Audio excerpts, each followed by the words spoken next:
Hi, everybody. I'm Jasmine Singh. I am the CEO of Dara Scientific. I'm joined by my esteemed co-founder Trishul here, as well as our organic chemist Barry.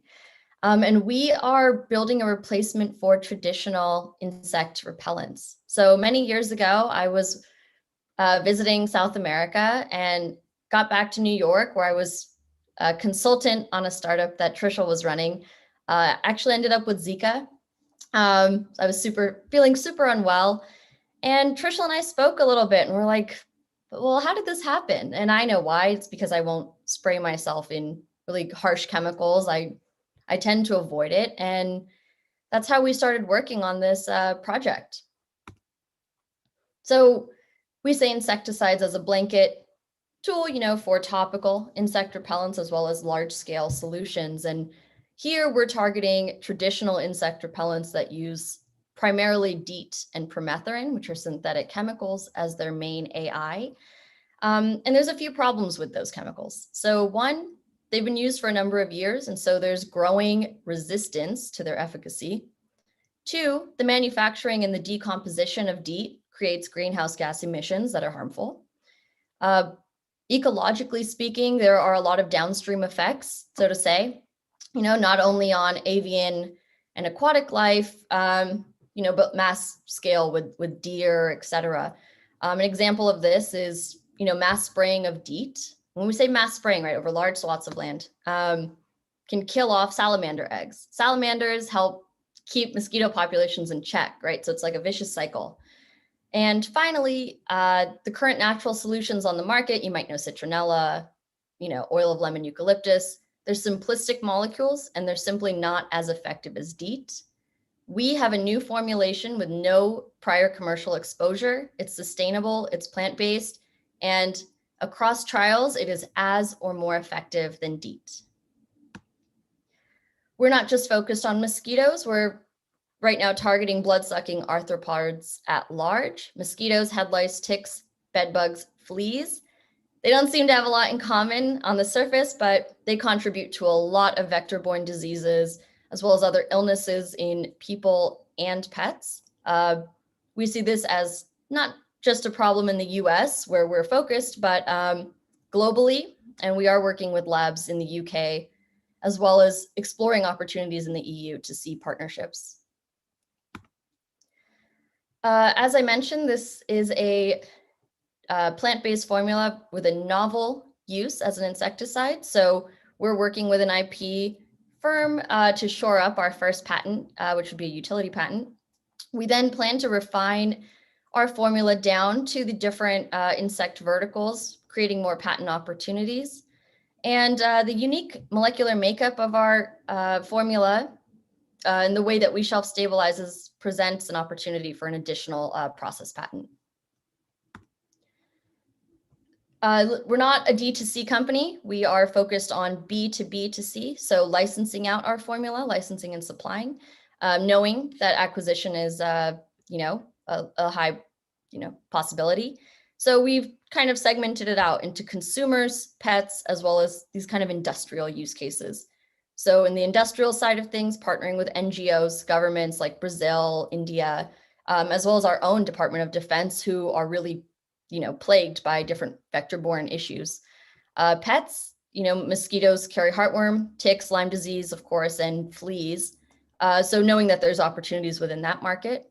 And of course, consumers. So we all know traditional topical repellents and sprays, but there's also an opportunity in the lice market for shampoos, as well as the creation of portable repellent devices. So possibly, luggage tags to repel bed bugs, et cetera. And these are all things that we've explored over the few years that we've been working on this. It's a large market. I won't get into it here. To date, we have completed testing in an EPA-compliant lab across bed bugs, 2 species of ticks, mosquitoes, and we are testing lice and fleas in the coming quarter. Again, our product is shown to be as or more effective than DEET across trials, and that's even including down to dilutions of 25%. We are currently raising $3 million for an 18 months runway. We already have a signed term sheet for $1 million, which is pretty exciting. So we're raising up to $2 more million.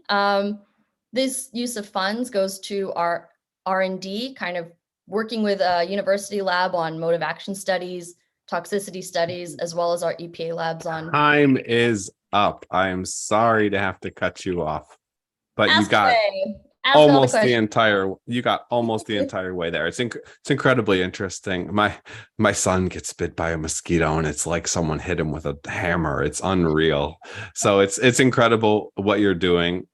Pippa said she wanted me to go first this time, and I can do that. So my first question for you would just be, what does the cost look like? So once you reach a production scale, how is something like this going to compare to DEET? And let's say you wanted to insert that into shampoos, etc. How much added cost is that going to be? Well, right now it's hard for us to completely estimate because we are using some of the funds to see just how little we can use, to be effective. Our current estimates are about, to start, it would be about 50% more expensive than using a synthetic like DEET or permethrin. But what would that equate to? Let's say you wanted to put a little bit in my shampoo or a little bit in the laundry detergent would be brilliant, because then it's going to protect you no matter what. Especially with dog items and their dog bedding for fleas. So if it was $1 for a DEET product, it would be $1.50 for ours. Those are our estimates. Understood. Yeah.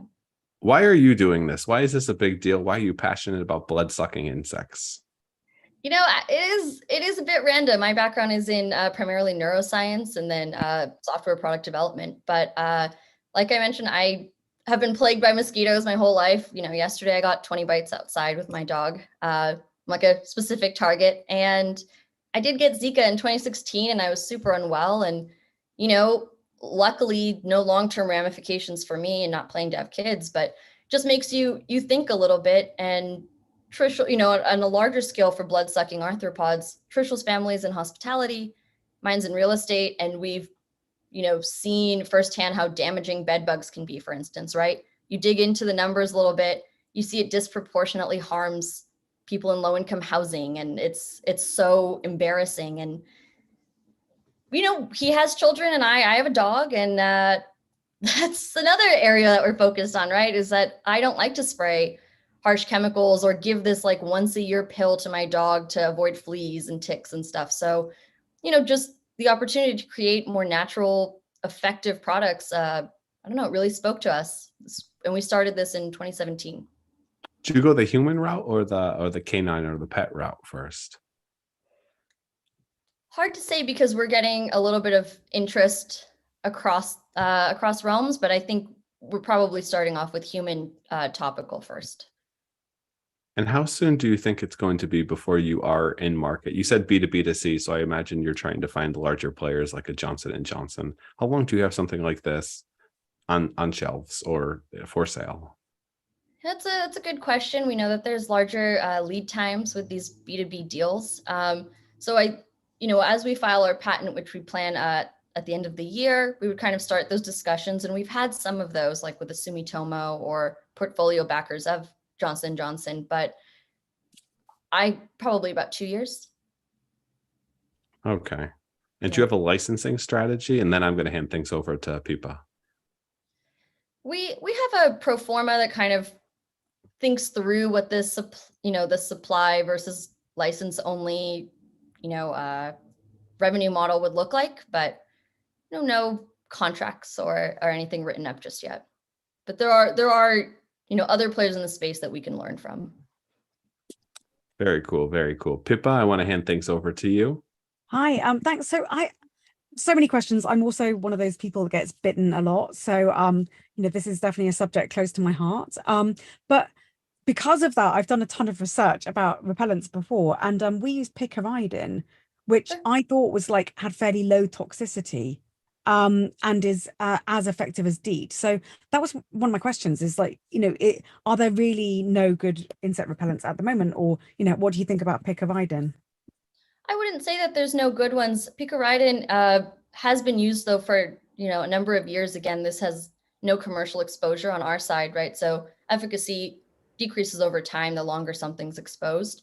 And we do know that consumers, there's a growing trend, rational or not, I think it is, that they want more natural products, whether the synthetics that are used in their products are safe or not, right? So we all have safe laundry detergents that we've been using for years, and yet we've seen companies like Tide and Downy push out natural-based products that, use botanical ingredients that they know their consumers want.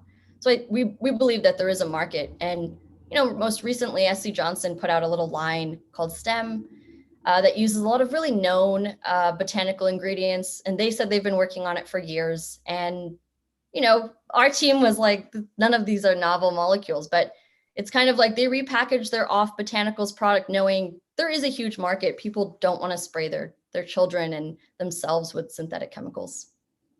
Yeah, no, completely understand. It's just, it's difficult, isn't it? It's one of those things where over time, I think there will be more and more consumers who are kind of making that active choice. But, especially if it's costing more, it's going to be difficult. Again, as we were talking about earlier with the diapers, it will be difficult for this to become mainstream.